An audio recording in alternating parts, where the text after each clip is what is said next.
Andhra Pradesh cabinet తీసుకున్నటువంటి కొన్ని నిర్ణయాలపై పెద్ద ఎత్తున వివాదం రేగుతుంది. ముఖ్యంగా 1, 2 నిర్ణయాలు. ఒకటి, విద్యా వైద్య రంగంతో పాటు ఇతర రంగాల్లో కూడా మౌలిక వసతుల కల్పనను ప్రైవేట్ వ్యక్తులకు అప్పగించేలా కొత్త పీపీపీ విధానానికి ఏపీ కేబినెట్ ఆమోదముద్ర వేసింది. మరోవైపు గత ప్రభుత్వం వైఎస్ జగన్ ప్రభుత్వం ప్రతిష్టాత్మకంగా తీసుకొచ్చినటువంటి దిశా బిల్లును ఉపసంహరించుకుంటూ ఏపీ కేబినెట్ తీర్మానించింది.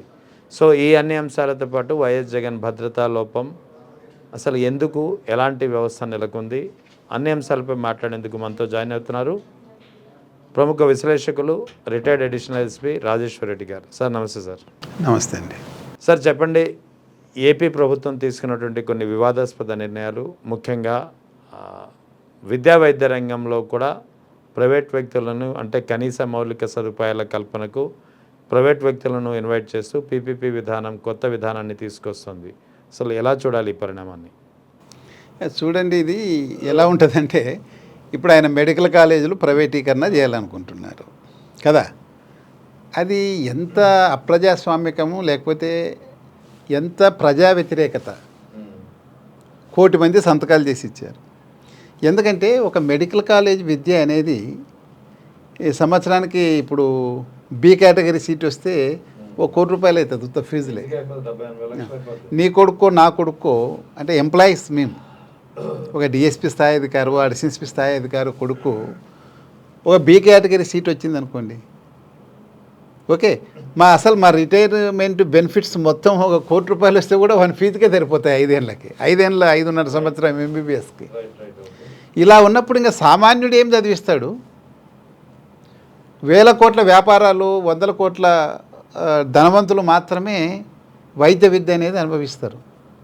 అప్పుడు మన రాజ్యాంగ స్ఫూర్తికి వ్యతిరేకం కదా.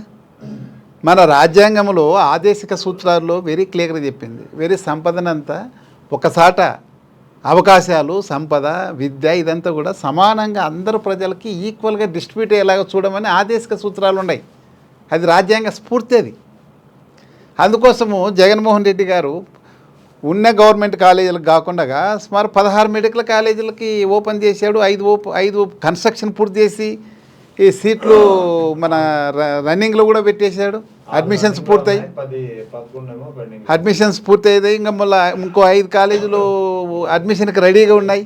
ఒకవేళ గవర్నమెంట్ వచ్చేసింటే అవి కూడా అయిపోతుండే, ఇలా 16 కూడా అయిపోతుండే. దానివల్ల ఏమవుతుందంటే దీంట్లో రిజర్వేషన్ సిస్టమ్ అన్నీ ఉంటాయి. ఎస్సీ, ఎస్టీ, బీసీ ఇవన్నీ అందరు కూడా వైద్య విద్య అనేది రిచా పుల్లర్ కొడుకు కూడా అవకాశం ఉంటుండే గవర్నమెంట్ అయితే.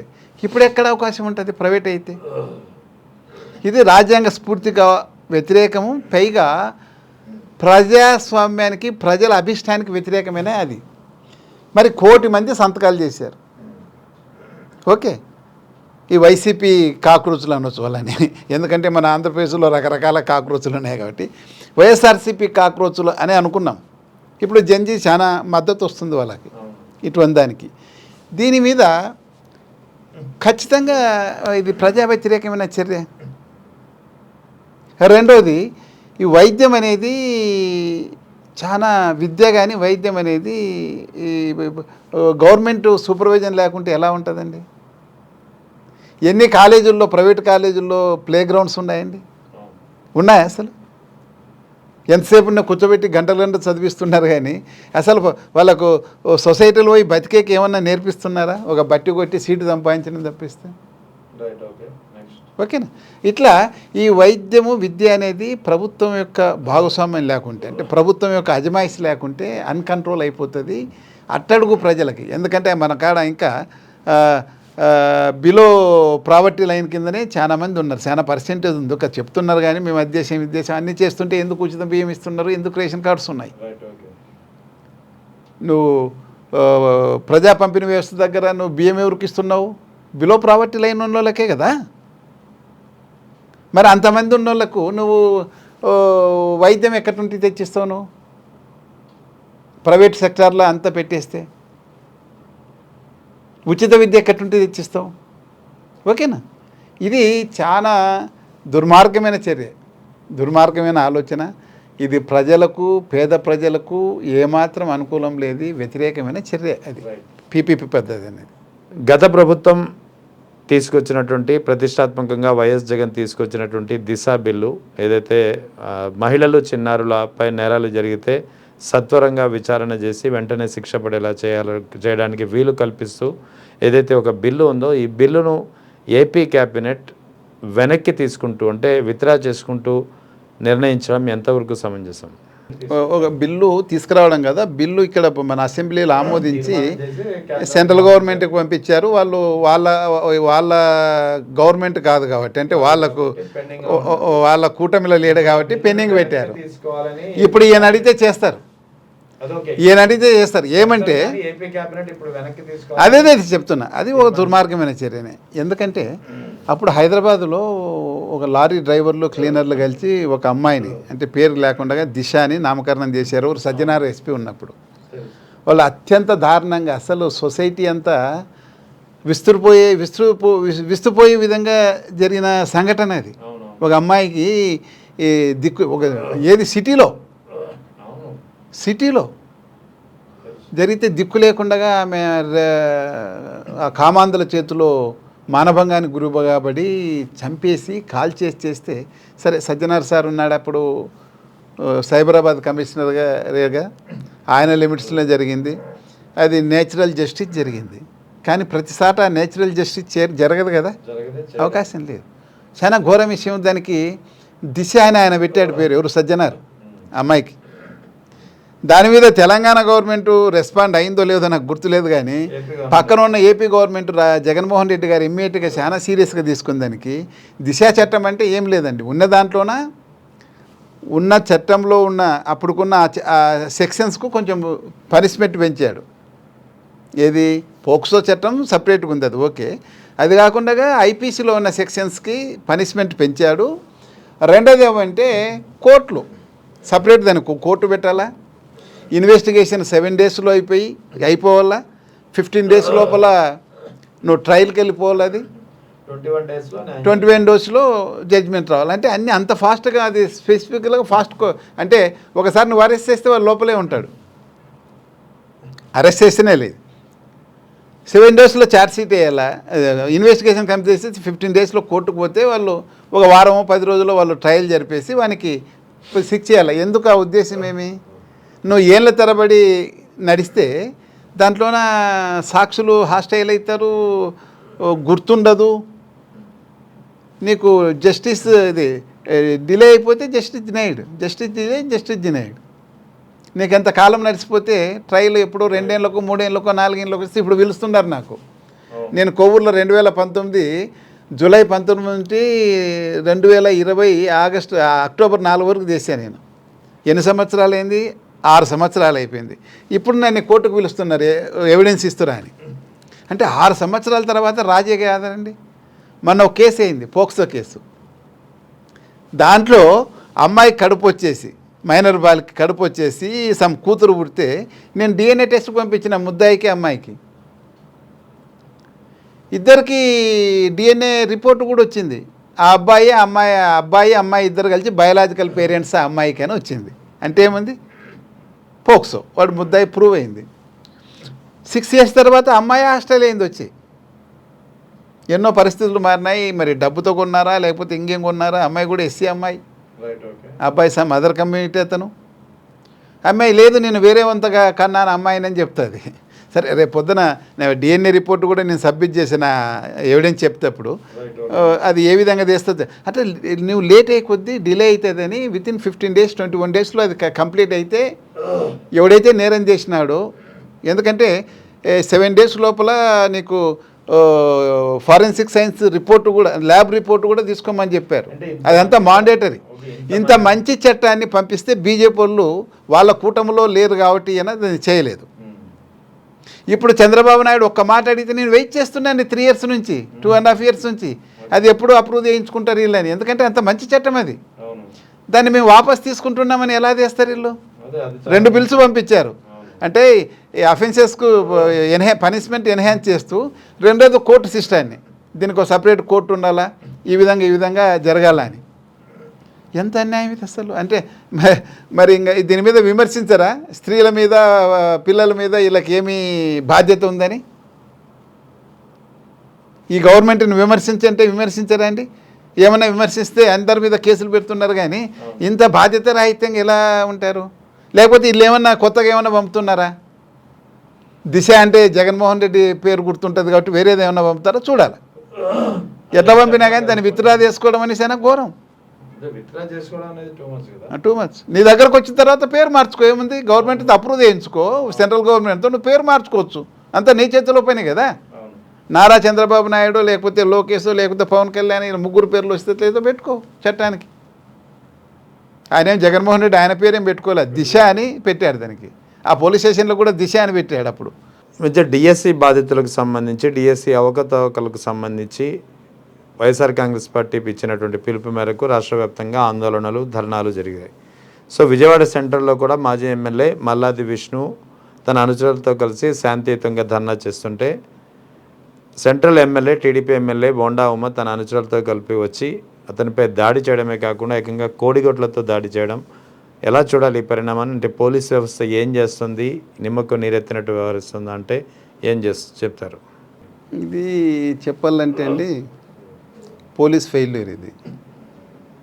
ఓకే, నీకు పోలీస్ యాక్ట్లో సెక్షన్ 23 కానీ సెక్షన్ 32 కానీ పోలీసు విధుల్ని నిర్దేశిస్తాయి.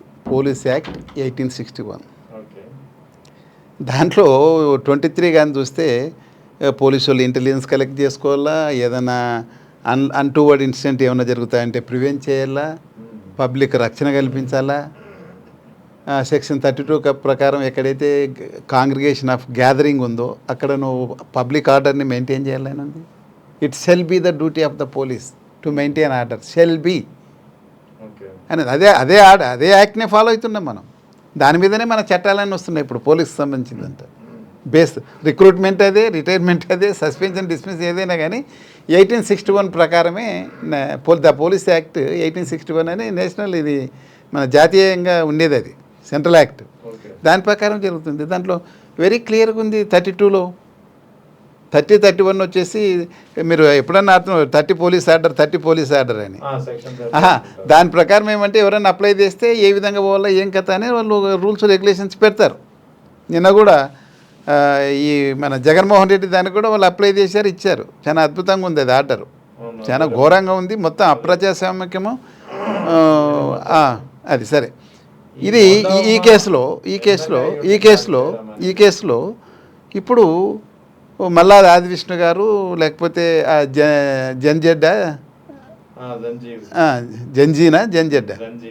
జంజీ వాళ్ళు కానీ లేకపోతే డిఎస్సిలో అన్యాయం జరిగింది అనే వాళ్ళు కానీ శాంతియుతంగా చేస్తున్నారు.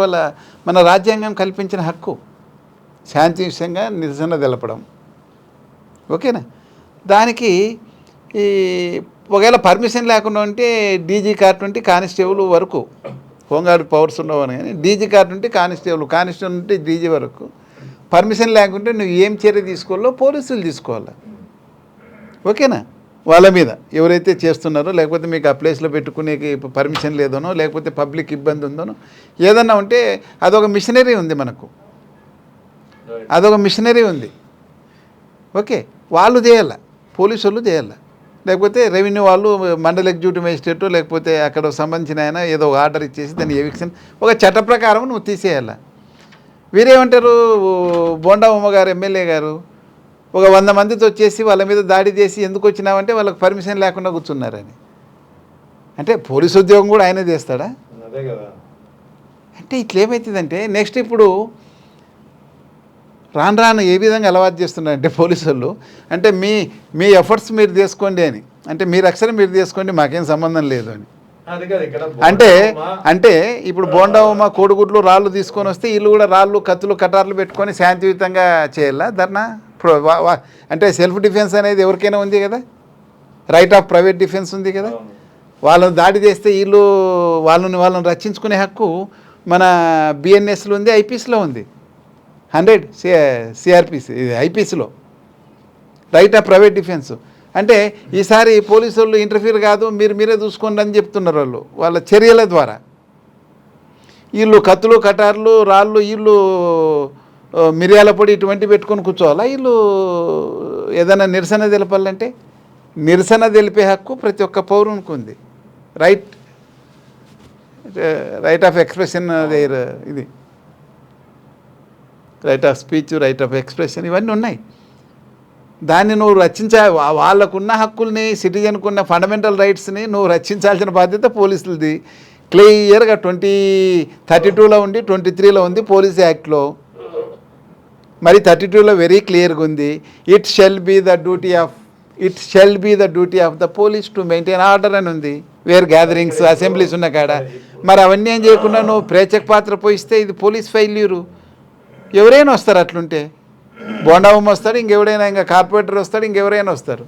కాదు, ఇప్పుడు ఈ ఇష్యూ మీద శాంతియుతంగా ప్రదర్శన చేస్తున్నటువంటి మల్లాది విష్ణు అనుకో మీద బొండాబొమ్మ ఒక ఎమ్మెల్యే అయ్యండి అంత పెద్ద ఎత్తున దాడి చేశారు, కానీ అతనిపై ఎలాంటి చర్యలు తీసుకున్నారు? మరి ఏమైనా క్రిమినల్ కేసులు కట్టాలా చట్ట ప్రకారము. ఇక్కడ చట్టం అనేది కానీ రాజ్యాంగం అనేది లేదు కదా ఆంధ్రప్రదేశ్లో. మనం అంత దూరం ఎక్స్పెక్ట్ చేయడం కూడా కష్టమే.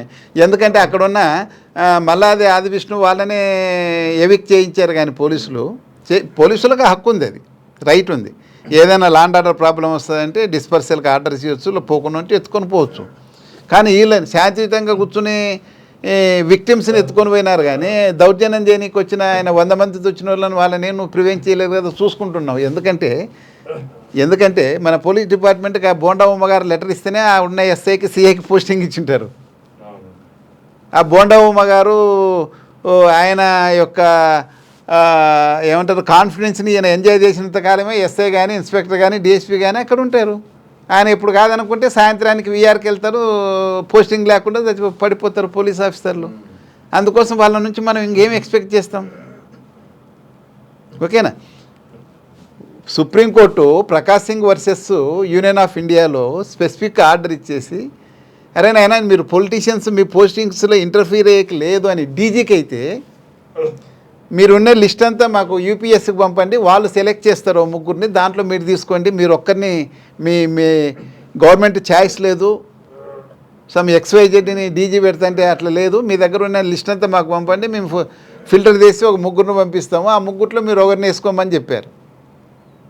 ఓకే, దానికి బాగానే ఉంది. వాళ్ళకి కావాల్సినట్లు ఆ 3లో ఇలా కావాల్సిన ఒక వచ్చేటట్లు లిస్టు పంపిస్తారు, వస్తాడు, అతని పేరు వస్తుంది, ఆ 3లో ఇలా కావాల్సిన నియమిస్తున్నారు. ఓకే, ఇక ఈ ఎస్ఐల్ని, ఇన్స్పెక్టర్లని, డిఎస్పీలకు ఇచ్చేకి పోలీస్ ఎస్టాబ్లిష్మెంట్ బోర్డ్స్ అని ఉన్నాయి. ఒక డిఎస్పీలని అడిషనల్ స్పీచ్ పోస్టింగ్ అంటే intelligence DG, land order additional DG ఇట్లా 3, 4, 5 మంది ఐపీఎస్ ఆఫీసర్స్ కూర్చొని సుదీర్ఘంగా చర్చించి ఎవడు ఎక్కడ పనికి వస్తాడు, ఏ పోస్టింగ్లో పనికి వస్తాడని ఓ లిస్టు తయారు చేసి వేస్తామని ఆ ప్రొసీడింగ్లో ఉంటుంది. అదంతా 100% వాళ్ళ ఆత్మవంచన చేసుకొని పెడతారు. అది అసలు ఏం డిస్కస్ చేయరు. ఎమ్మెల్యేలు, సీఎం ఆఫీస్ నుంచి ఒక లిస్ట్ పోతుంది, ఏ గవర్నమెంట్ ఉన్నా కానీ, నేను టీడీపీనే కాదు, వైసీపీ ఉన్నా టీడీపీ ఉన్నా, ఆత్మవంచన చేసుకొని వాళ్ళు ఇచ్చిన లిస్టుని అంతా తయారు చేసుకొని ఎవరో ఇస్తారు, ఆయన సూపరింటెండెంటో లేకపోతే ఏవో ఉంటాడో ఆయనకి లిస్ట్ ఇస్తే ఆయన తయారు చేసినది ఆ ప్రొసీడింగ్స్ మేమంతా చాలా డిస్కస్ చేసాం, మీటింగ్ పెట్టుకున్నాం పలానా రోజు అని. అంతా అబద్ధం, 100కి 100 రూపాయల అబద్ధం. వాళ్ళు ఏం డిస్కస్ చేయకుండా పొలిటికల్ ఇచ్చిన పోస్టింగ్ ఇస్తారు. ఇప్పుడు అక్కడ బోండాబొమ్మ గారు ఇచ్చింటారు, ఎమ్మెల్యే గారు, గౌరవ ఎమ్మెల్యే గారు లెటర్ ఇస్తేనే వాళ్ళకి పోస్టింగ్స్ వచ్చింటాయి. మరి అతను ఏం ఆపుతాడు అతన్ని అక్కడ కదా? వీళ్ళకు పోలీస్ ఆఫీసర్లకు సుప్రీంకోర్టు రే మీరు ఈ పవర్స్ ఎంజాయ్ చేయండి అంటే మాత కాదు అని పొలిటికల్ బూట్ల దగ్గర పెట్టేసి, వాళ్ళ బూట్ల దగ్గర మీ పవర్స్ని అంతా పెట్టేస్తే ఇట్లనే ఉంటుంది లా అండ్ ఆర్డర్. ఏ విధంగా ఎక్స్పెక్ట్ చేస్తాం ఇంకా మంచిగా? ఆ సుప్రీంకోర్టు వాళ్ళు ఇంత దారుణంగా ఉంటుందని ఊహించలే ఆర్డర్ ఇచ్చినప్పుడు ప్రకాష్ సింగ్ వర్సెస్.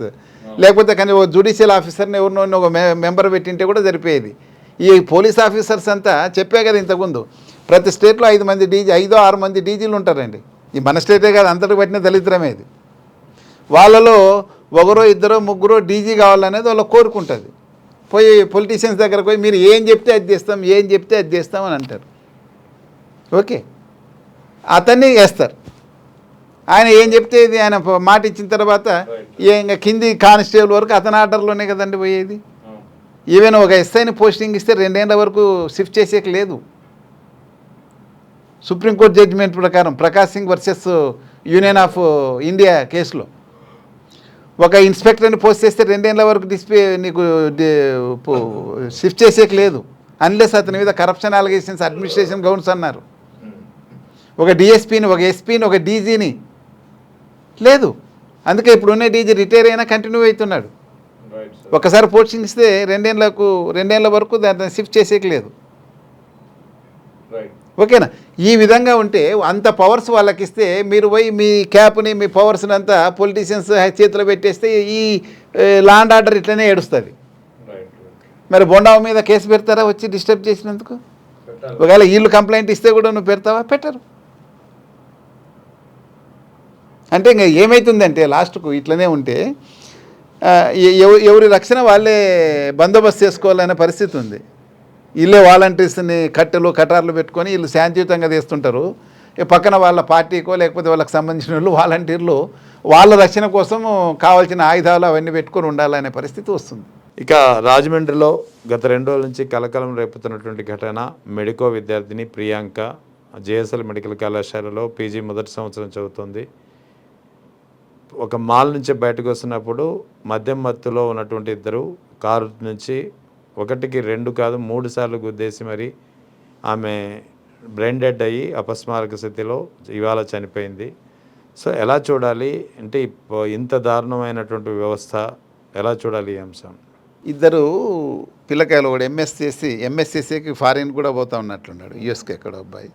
ఇంకోతన ఫ్రెండు ఎక్కడో ఫ్రీగా దొరుకుతుంది కదా మనకు మందు, మందు బాగా దొరుకుతూ ఉంది. మందు తాగేసి ఏదో మాల్లోకి వెళ్ళి అక్కడ సినిమా థియేటర్కి వచ్చి వాళ్ళు అలో చేయలేదు. చేయకపోతే అక్కడ ఉన్న సెక్యూరిటీ గార్డ్స్ని కొట్టేసి కిందకు వచ్చారు.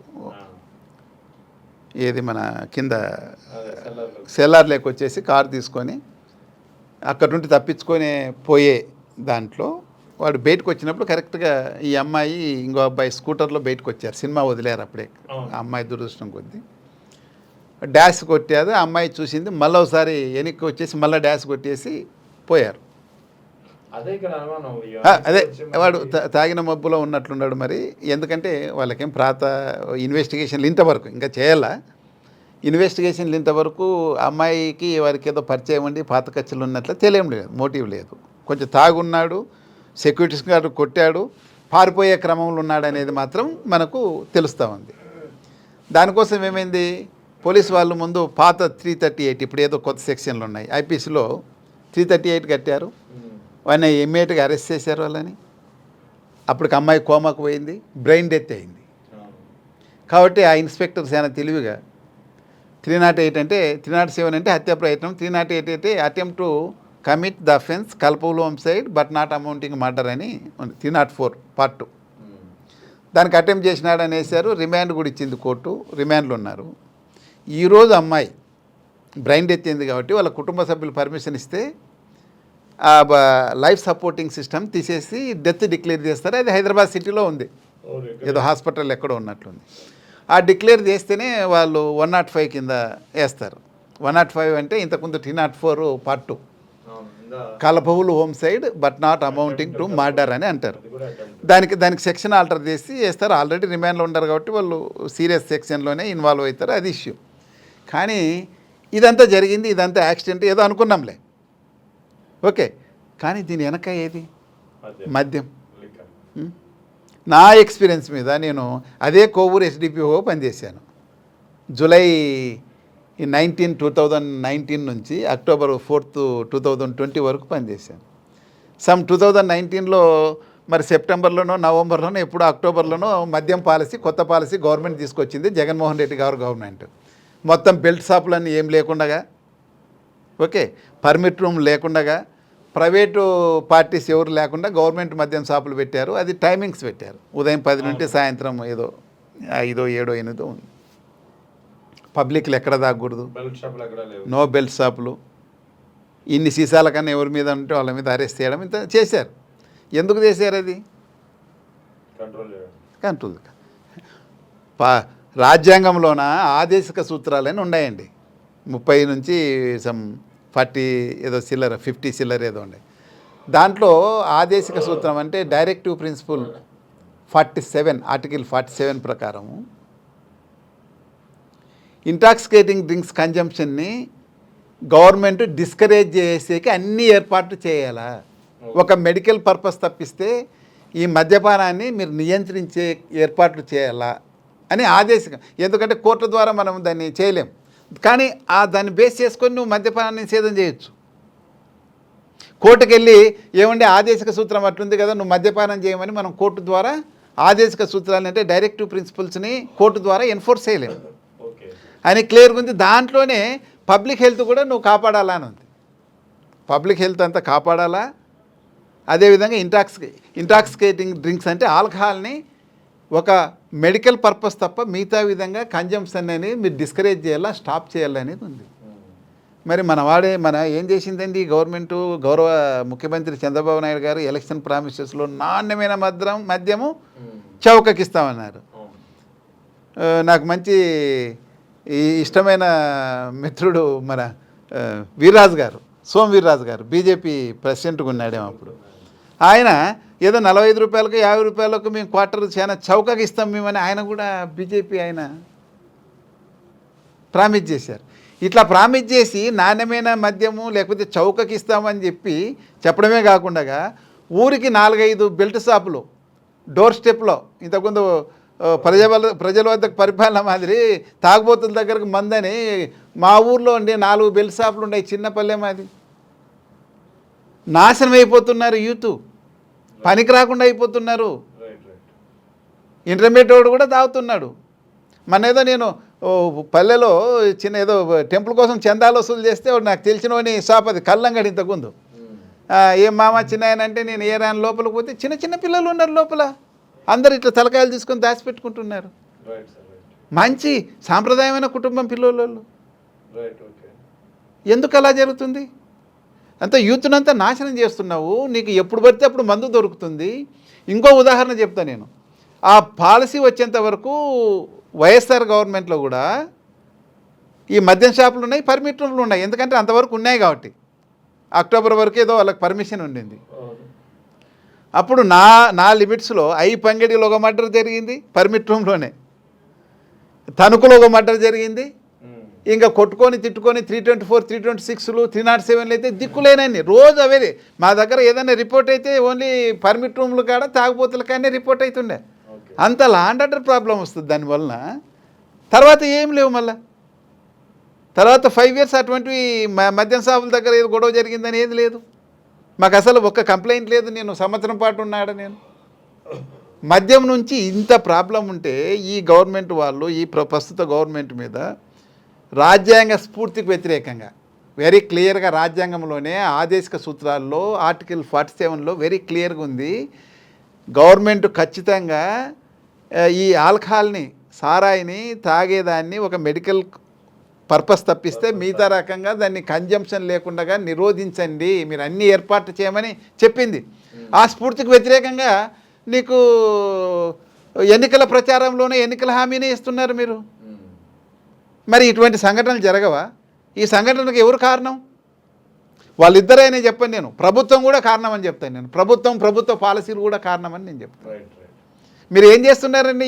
యూతనంతా పనికి రాకుండా చేస్తున్నారు. వైఎస్ జగన్ పర్యటన ఈ మధ్య దేవరపల్లిలో చూసాం. ఏ విధంగా అక్కడ బ్యారికేడ్లు ధ్వంసం చేసుకుంటూ జనం దూసుకొచ్చేశారు. సో ఈ నేపథ్యంలోనే వైఎస్ జగన్కు ప్రాణహాని ఉంది, వైఎస్ జగన్ భద్రతా లోపం ఉంది. సో వైఎస్ జగన్ భద్రతను విషయంలో ఉద్దేశపూర్వకంగా కూటమి ప్రభుత్వం వ్యవహరిస్తోందనే ఆరోపణలు ఉన్నాయి. ఈ విషయమైనే కేంద్ర హోంశాఖ మంత్రి అమిత్ షాకు వైఎస్ఆర్ కాంగ్రెస్ పార్టీ నాయకులు ఫిర్యాదు చేశారు. ఎలా చూడాలి అసలు ఈ అంశాన్ని? నిజంగానే ప్రభుత్వం ఉద్దేశపూర్వకంగా గాలికి వదిలేసిందా అంటే ఏం చెప్తారు? ఇప్పుడు చూడండి రెహమాన్ గారు, నేను మళ్ళీ కూడా పోలీస్ డ్యూటీస్ చెప్తున్నా. ఈ ఏపీపీఎంలు ఇవన్నీ అవసరంలే. 1861లో 23 కానీ సెక్షన్ 23 కానీ సెక్షన్ 32 కానీ 32లో వెరీ క్లియర్గా ఉంది. ఎక్కడైతే గ్యాదరింగ్స్, అసెంబ్లీస్ ఉంటాయో దానికంతా అక్కడ it shall be the duty of the police to maintain order, public order అనేది ఉంది. వాళ్ళ డ్యూటీ అది. పైగా ఆయన Z+ సెక్యూరిటీ అంటున్నారు కేటగిరీ. దానికి ఏం చేయమంటారు? మన సెక్షన్ 23లో ముందే నువ్వు అడ్వాన్స్ ఇంటెలిజెన్స్ గ్యాదర్ చేసుకోండి, దానికి కావాల్సిన ప్రొసీజర్ అంతా ఫాలో అయ్యండి, దానికి అతనికి రక్షణ. ఎందుకంటే నీకు ఆర్టికల్ 21 ప్రకారము ప్రతి సిటిజన్కి, ఎవరైనా కానీ, జగన్మోహన్ రెడ్డి కానీ చంద్రబాబు నాయుడు కానీ, ప్రతి సిటిజన్కి రైట్ టు లైఫ్ అనే ఉంటుంది ఒకటి, బ్రతికే హక్కు ఉంది అతనికి. బ్రతికేందుకు ఆయన ఫండమెంటల్ రైట్ని రక్షించాల్సిన బాధ్యత స్టేట్కు ఉంది కదా. ఇప్పుడు అడ్వాన్స్ ఇంటెలిజెన్స్ కలెక్ట్ చేసుకోవాలా, ఎంత గ్యాదరింగ్ అవుతుందో పోలీసు వాళ్ళకి తెలియదు. ఆంధ్రప్రదేశ్ పోలీసులో జగన్మోహన్ రెడ్డి గారు వస్తే ఇంటెలిజెన్స్ ఉంది, లేక కాదు, వాళ్ళు ఇచ్చిన ఆర్డర్లోనే ఉంది. డిఎస్పీ గారు వాళ్ళకు పర్మిషను, అది పర్మిషన్ ఇచ్చినట్లనా లేనట్లనా నాకు తెలియడం లే. 6 పేజీల ఆర్డర్స్ ఉంటాయి, చెప్తా ఉంది. దాంట్లో 32లో ఖచ్చితంగా నువ్వు ఆడ పబ్లిక్ ఆర్డర్ మెయింటైన్ చేయాలని ఉంది, కనీస డ్యూటీ. వీళ్ళు ఏం చేస్తున్నారు, ప్రోటోకాల్. ఏమండి ఆయన సీఎమ్మా కాదు కదా, ఎందుకు ప్రోటోకాల్ వేరే, సెక్యూరిటీ ఆస్పెక్ట్ వేరే. ప్రోటోకాల్ వేరే, సెక్యూరిటీ ఆఫీసర్. ప్రోటోకాల్ అంటే ఏముంటుందండి, సీఎం గారు వస్తే క్రాస్ బెల్ట్ వేసుకొని ఉంటారేమో, లేకపోతే గవర్నర్ గారు వస్తారు, రాష్ట్రపతి గారు వస్తారు వీళ్ళు, లేకపోతే చీఫ్ జస్టిస్ వాళ్ళు వచ్చినప్పుడు ఆడేమో 100 మంది రాకున్నా కానీ ప్రతి ఒక్కరు కూడా DSP and above cadres, inspector and above cadres, SI and above cadres అంతా క్రాస్ బెల్ట్ వేసుకొని ఉద్యోగం చేస్తారు. అవి ప్రోటోకాల్. అటువంటి ప్రోటోకాల్ ఈయనకేం ప్రోటోకాల్ పాటించమని అడగడంలో సెక్యూరిటీ అన్నారు. సెక్యూరిటీ డ్యూటీ చేసేటప్పుడు నువ్వు యాక్సెస్ చేయాలి. ఆ వచ్చే విజిటర్కి, ఆ ప్రొటెక్టీకి థ్రెట్ పర్సెప్షన్ అసెస్ చేసుకోవాలా, ఎంతమంది జనం వస్తారని అసెస్ చేసుకోవాలా, ఆ ప్రోగ్రామ్ కోఆర్డినేటర్తో కోఆర్డినేట్ చేసుకోవాలా, ఆ ప్రోగ్రామ్ అంతా తీసుకోవాలా, దాని ప్రకారం పోలీస్ బందోబస్తు వేయాలా. ఈ కేసులో మేము ఇవ్వమని ఇచ్చారు, ఇవ్వమని ఇచ్చేది ఏమేమి సంఘటనలు, రాప్తాడు సంఘటనను ఉదాహరించారు, పొదిలి సంఘటనను ఉదయించారు, రెంటపల్లి విలేజ్ పల్నాడు డిస్టిక్ది ఏం జరిగిందని ఉదాహరించారు, బంగారుపాలెం చిత్తూరు విజిట్ అయినప్పుడు ఏం జరిగిందని ఉదాహరించారు, తర్వాత ఏమేం కేసులు కట్టారు, శ్రీకాకుళం ఏం జరిగిందని చెప్పారు మన పోయినప్పుడు. అట్లా ఆయన విజిట్ అయినప్పుడంతా ఎంత అన్రూలీగా తయారైంది, ఎంత జనం వచ్చినప్పుడు ఏం జరిగింది, రాప్తాల్లో హెలికాప్టర్ మీద ఎలా వచ్చారు, అన్నీ కూడా దీంతో డిస్కస్ చేశారు ఆయన ప్రొసీడింగ్స్లో డిఎస్పీ గారు, కొవ్వూరు డిఎస్పీ గారు. తర్వాత ఫైనల్గా కండిషన్స్ ఏం పెట్టారు తెలుసా, during the visit of honourable former chief minister double barricading of approximately 7 feet in height shall be erected around the helipad అన్నారు. ఓకే, అది ఆర్గనైజర్ అట్లా కట్టాలన్నాడు. ఎప్పుడు ఇచ్చారు ఈయన, 4వ తేదీ ఇచ్చాడు. ఇది 5వ తేదీ ప్రోగ్రాం జరిగింది, 4వ తేదీ ఏదో నైట్ ఇచ్చినారని చెప్తున్నారు వాళ్ళు ఆర్గనైజర్స్. అప్పుడు చెప్తున్నాడు 7 అడుగులు ఉన్నలా డబుల్ బ్యారికేడింగ్ అని. Okay right. తర్వాత adequate security arrangements shall be made at the helipad for the helicopter by deploying by your own volunteers exclusively, as this is a private program and the police department will not provide any security arrangement at the helipad. ఇదేంది private programme అవుతుంది public కోసం వస్తుంటే. ఆయన ఒక MLA, former chief minister, నువ్వు అసెంబ్లీలో ప్రతిపక్ష హోదా ఇచ్చినా రాకుండా ఆయన 40% ఆఫ్ ఆంధ్రప్రదేశ్ పాపులేషన్కి రిప్రజెంట్ చేస్తున్నాడు. ఓకే, ఒక ప్రతిపక్ష పార్టీ లీడర్ ఆయన ఎవరి కోసం వస్తున్నాడు, ఏం వల్ల ఎవరింట్లో పెళ్ళికి వస్తున్నాడా, టొబాకో ప్రొక్యూరింగ్ సెంటర్లో ఏమన్నా మ్యారేజ్ జరుగుతుంటే వస్తున్నాడా? అదే ప్రైవేట్ ప్రోగ్రామ్ ఎట్లయితుంది, రైతుల్ని లేకపోతే ప్రొక్యూర్మెంట్ ఏ విధంగా జరుగుతుందో ఆడ అడ్రస్ చేయడానికి వస్తున్నాడు. అంటే రైతులంతా ప్రైవేట్ వాళ్ళేనా, ఆర్ దే నాట్? ఎట్లా చెప్తాడు ఆయన, as this is a private program and the police department will not provide any security arrangements. అంటే నీకు సెక్షన్ 32లో చెప్పింది ఏమైంది, నీ డ్యూటీ కదా, పబ్లిక్ ఆర్డర్ని మెయింటైన్ చేయడం, వాళ్ళని రెగ్యులేట్ చేయడం అంతా నీ డ్యూటీ అని చెప్పింది పోలీస్ యాక్టు. ఒకసారి చదువుకోమను ఆ డీజీని, లేకపోతే అడిషనల్ డీజీ లాండ్ ఆర్డర్ ఉంటారు, ఆయన చాలా తెలివైన వాడు మధుసూదన్ రెడ్డి. మరి ఈ విధంగా ఎలా ఇస్తాడు, సంతకం పెట్టి ఇచ్చాడు ఆయన. మేము ఇయ్యము, మీ వాలంటీర్స్కి పెట్టుకోమన్నాడు, అందుకే రాలే. ఎవరు హెలిప్యాడ్లో ఎవరు లేరు. ఇది కాన్స్టిట్యూషనల్ బ్రేక్ అండి.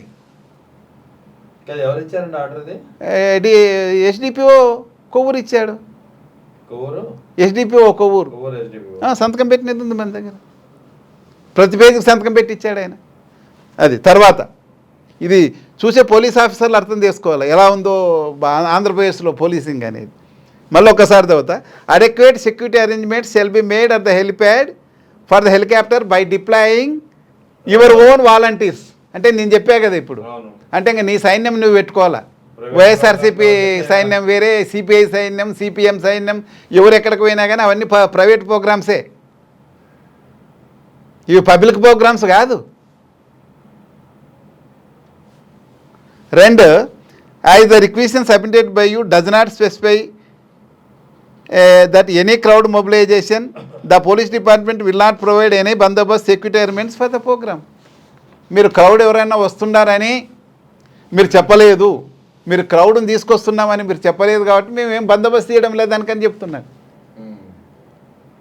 అంటే వాళ్ళు ఇంటెలిజెన్స్ ఇంతమంది వస్తారని గ్యాదర్ అయితే మా డ్యూటీ ఉంది కదా, it shall be the duty of the police officer, police to maintain order and regulate the public అని ఉంది కదా, సెక్షన్ 32 పోలీస్ యాక్ట్లో అనేది మర్చిపోయినారు వీళ్ళు. ఎలా ఇస్తారు ఇట్లా ఆర్డరు? అసలు నా 32 ఏళ్ళ 33 ఏళ్ళ సర్వీస్లో ఫస్ట్ టైం చూస్తున్నాయి ఇది. వీళ్ళు చెప్పాలంట ఇంతమంది మొబిలైజ్ చేస్తామని. ఎందుకు మొబిలైజ్ చేస్తారు? ఆయన వాళ్ళు మొబిలైజ్ చేయలేదే, వాళ్ళు ఏం బస్సులు పెట్టలేదు, లారీలు పెట్టలేదు, పబ్లిక్ వాలంటీర్కి వస్తారు. నీకు ఎక్స్పీరియన్సే కదా, ఇంత 3 పేజీలు 4 పేజీలు రాసావు దాని మీద ఏ విధంగా వస్తుందని, వాళ్ళకి ఇన్ఫర్మేషన్ లేదా? ఉంది. ఇప్పుడు ఈ ఆర్డర్ని పట్టుకొని వైఎస్ఆర్ కాంగ్రెస్ పార్టీ వాళ్ళు లీగల్గా వెళ్ళొచ్చా? రిట్ ఆఫ్ మాండమస్ అండి, ఓకే, ఫెయిల్యూరు.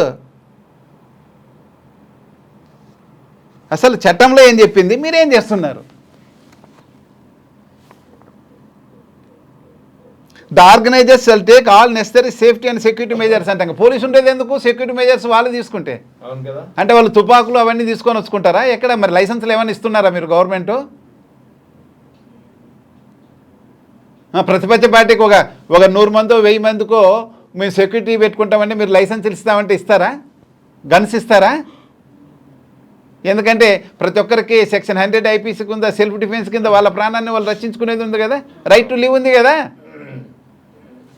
ఏంటండి? And around the helipad, on roads, bridges, culverts and other vulnerable locations en route to prevent any unwanted అంట. అంటే అన్నింటిలో పోలీసు బదులు మీ వాలంటీర్స్ని పెట్టుకోమంటున్నారు. ఇంకా వీళ్ళు ఎందుకు ఉండరు? గవర్నమెంట్ ఎందుకు ఉంది? మై గాడ్, చదువుతుంటే ఆశ్చర్యంగా ఉంది. Or accidents and shall be solely responsible for ensuring public safety అంట. పబ్లిక్ సేఫ్టీ అనేది ప్రైవేట్ వాళ్ళదంట. వీళ్ళు ఆర్గనైజ్ చేస్తున్నందుకు వీళ్ళ వాలంటీర్లు పబ్లిక్ సేఫ్టీని చూసుకోవాలంట, వీళ్ళకేం లేదంట పబ్లిక్ గురించి. My god. Necessary arrangements shall be made to ensure that the movement of ambulances, fire service, సరే అది organisers shall obtain written permission from the tobacco board authorities అంట. సరే అది ఏమైనా తీసుకున్నారో లేదో మనకు తెలియదు. ఏమిది నాకు అర్థం కాలేదు. సో ఓవరాల్గా అసలు మేము బందోబస్తు ఇవ్వము, హెలిప్యాడ్కి ఇవ్వము, ఎక్కడ కూడా పోలీసు వాళ్ళే కానరారు మీకు అన్నారు. మరి ఇంకా ఈ ప్రొసీడింగ్స్ ఎందుకు ఇలా? మాకు సంబంధమే లేదండి, మీ ఇష్టం వచ్చిన పని చేసుకోమని ఇవ్వాలి కదా. ఓవరాల్గా పోలీసులు చెప్పండి. ఇలాంటి పరిస్థితి ఉందని ఎప్పుడైనా మీరు గతంలో ఊహించారా లేదా? ఎవరు ఊహిస్తారండి? అసలు ఇది ఇల్లీగల్ కదండి, రాజ్యాంగానికి వ్యతిరేకం ఇది. 1861 ద పోలీస్ యాక్ట్ 1861 అది రాజ్యాంగం అప్రూవ్ చేస్తేనే ఉంది. రాజ్యాంగానికి లోబడే ఉంది, మన కాన్స్టిట్యూషనల్ స్పిరిట్కు లోబడే ఉంది చట్టంలో ఉన్న డైరెక్షన్స్ అది. The organisers shall deploy adequate volunteers to regulate the crowd and coordinate with the police అంట. మళ్ళీ పోలీసు వాళ్ళే పెట్టమంటాడు, మళ్ళీ కోఆర్డినేట్ చేయాలంట. వైఎస్ జగన్ లాంటి వ్యక్తులకి ప్రాణహాని ఉంటుంది కదా, మరి డెఫినెట్గా ఉంటుంది. వీళ్ళు ఆయన ప్రాణాన్ని గాలికి వదిలేయాలని ఇలా ఏదో పెద్ద కుట్ర జరుగుతుందండి దీన్ని బట్టి చూస్తే. లేకపోతే ఏంటండి, మేము పోలీసు వాళ్ళనే పెట్టామని పోలీసు వాళ్ళని పంపలే. డెఫినెట్గా ఉంటుంది మరి, లేకుండా మరి ఆయనే కదా, లేకపోతే ఎవరి మీద చేస్తారు? ఎవరి మీద చేస్తారు కుట్ర? ఇది మాత్రము మ్యూజియంలో పెట్టుకోవాల్సిన ఆర్డర్ ఇది. ఇంత దారుణంగా ఉంటే ఎలా ఉంటుంది అసలు? ఇది రాజ్యాంగ వ్యతిరేకమైన చర్య ఇది. Break down of constitution in Andhra Pradesh అని ఇది ఒక ఆర్డర్ని చూసి చెప్పొచ్చు ఎవరైనా కానీ.